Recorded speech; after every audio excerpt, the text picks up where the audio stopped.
What is up, bros? Welcome to SMT Divergence. And before you leave the video because it sounds complicated, it's actually very simple. So, what does SMT stands for? SMT is Smart Money Technique. The idea is that two correlated markets should normally move together. For example, something that I trade, which is Nasdaq and S&P 500, they're correlated.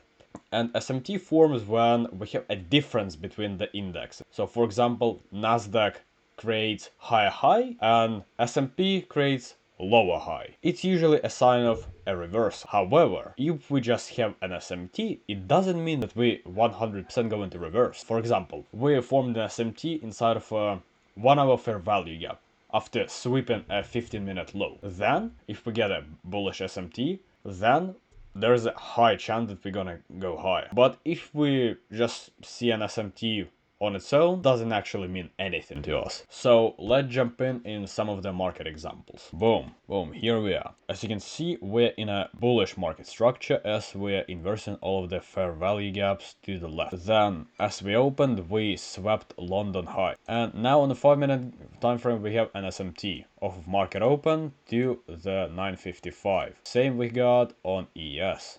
930 to 955. 1 minute time frame, and boom, looking for IFPG. We can put either more aggressive stop loss right here or above an SMT. All the LRL below. Moving on to the next example. London high, forming an SMT divergence with market open. This high is also inside of a 1 hour fair value gap. Then we scale down on 1 minute time frame, and we're looking for an IFPG. And targeting the rejection wick. Stops above here, or we can put it above there. Simple, simple. Once again, SMT divergence alone won't win you a trade. It might if you just get lucky, but in the long run, it won't win you a trade. You need more confirmation. So, fourth part next.